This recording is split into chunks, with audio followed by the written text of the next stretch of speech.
SD divine channel में आपका स्वागत है। आज मैं आपको गुरु महिमा से जुड़ा हुआ अति रोचक प्रसंग सुनाने जा रहा हूँ, जिसका शीर्षक है गुरुओं की वाणी सत्य करने के लिए मर्यादा पुरुषोत्तम राम ने अपना राजपाट त्यागा।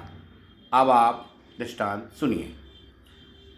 त्रेता युग में ऋषयमुख पर्वत के पास एक ऋषि रहते थे, जिनका नाम था मतंग। मतंग ऋषि भगवान की भक्ति में तल्लीन रहते थे। उनके आश्रम में चारों तरफ से सभी लोग सुख का अनुभव करते थे। उसी समय एक भील राजा की पुत्री थी, जो भगवान की भक्ति में रत रहती थी। एक दिन भील राजा ने उसके विवाह का संबंध तय कर दिया। उसे पता चला तो वह दुखी हुई और रात को उठकर अपने घर से भाग गई। मतंग ऋषि के आश्रम में पहुंचती है। ऋषि उसको शिष्या बनाने से मना कर देते हैं। बोलते हैं, बेटा, हमारे आश्रम में नारी जाति को शिष्या नहीं बनाया जाता। फिर वह भीलनी दिन में बेर, फ्रूट्स, फल खाकर अपना समय व्यतीत करती है और रात में ऋषि के आश्रम में जाकर सेवा करती है। जब सुबह ऋषि उठते हैं तो पूरा आश्रम साफ स्वच्छ मिलता है। वह इस घटना से अभिभूत हो जाते हैं और एक दिन उठकर सुबह देखते हैं तो वह भीलनी उनका आश्रम साफ कर रही होती है। वे उससे प्रसन्न हो जाते हैं। लगन निष्ठा को देखकर ऋषि उसको अपनी शिष्या बना लेते हैं और उसी दिन से वह भीलनी उस आश्रम में रहने लगी और मन लगाकर गुरु के चरणों की सेवा करने लगी और आश्रम की साफ सफाई और भजन पूजन करने लगी। समय व्यतीत होता रहा। बहुत समय बाद जब ऋषि का अंत समय आया, मतंग ऋषि परलोक गमन करने लगे, तो वह भीलनी बोली, गुरु, मैं भी आपके साथ चलूँगी बैकुंठ धाम। तो मतंग ऋषि बोले, पुत्री, अभी तुम्हारा समय नहीं है जाने का, लेकिन मैं आपको आशीर्वाद देता हूँ कि एक ना एक दिन वह मर्यादा पुरुषोत्तम राम तुम्हें ढूंढता हुआ तुम्हारे आश्रम में आएगा, क्योंकि तुमने जिस भक्ति, श्रद्धा, निष्ठा से मेरी सेवा की है, उस समय अति प्रसन्न हूँ। इतना कहकर के ऋषि परलोक गमन कर जाते हैं। सबरी मन लगाकर सेवा करती रही और भजन पूजन में रत रही, भक्ति करने लगी और प्रतिदिन भगवान राम के नाम के सुबह फूल तोड़कर रास्ते में बिछाती और शाम को नदी में बहा देती। प्रतिदिन उसका यही काम था। इधर भगवान राम ने सोचा कि यदि मैं राजगद्दी पर बैठ गया तो मतंग ऋषि के वचनों का क्या होगा।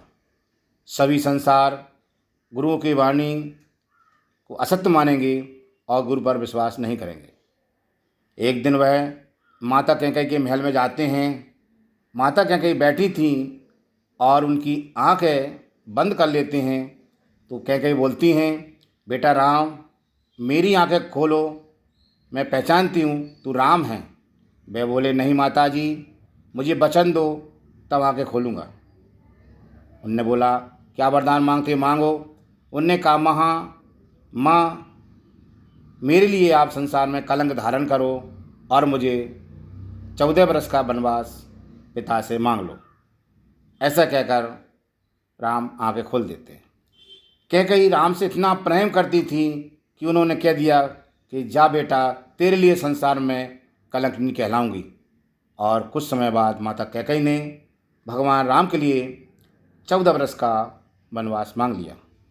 मेरे मत के अनुसार, मेरे भाव के अनुसार भगवान राम शबरी का दर्शन करने के लिए मतंग ऋषि की वाणी को सत्य करने के लिए ही वनवास को गए थे। जब भगवान राम, अनुज, लक्ष्मण, सीता सहित वनवास में जाते हैं तो माता जानकी का हरण हो जाता है। दोनों भाई ढूंढते ढूंढते ऋषमुख पर्वत पर पहुंचते हैं और एक दिन ऐसा आता है कि जब वह उस भक्त भीलनी के आश्रम पर पहुंच जाते हैं जहां वह अपनी झोली में से फूल चुन चुन कर भगवान राम के लिए रास्ता बना रही थी। भीलनी कर रहे रास्ता साफ, हमारे घर राम आवेंगे। इसी भाव से वह चुन चुन कर फूल लगा रही थी। भगवान राम अनुशयत फूलों पर चढ़ जाते हैं तो वह डांटती हुई बोलती है, आप कौन हैं? आपको दिखता नहीं है? ये फूल मेरे राम के लिए हैं। तो राम प्रसन्न हो जाते हैं और मुस्कुरा कहते हैं, हे माँ, मैं ही राम हूँ जो तुम्हें ढूंढते हुए यहाँ पर आपकी गुरु की वाणी सत्य करने लिए आया हूँ। जब ऐसा राम ने कहा तो भीलनी उनके चरणों से लपट जाती है, रोने लगती है और प्रभु के चरणों में गिर जाती है और प्रभु की क्षमा याचना करने लगती है। इसके बाद भीलनी भगवान राम को अपने आश्रम में ले जाती है और अपना पटका बिछाकर बैठालती है, स्वागत करती है और चुने हुए बेरों को उनको खिलाती है।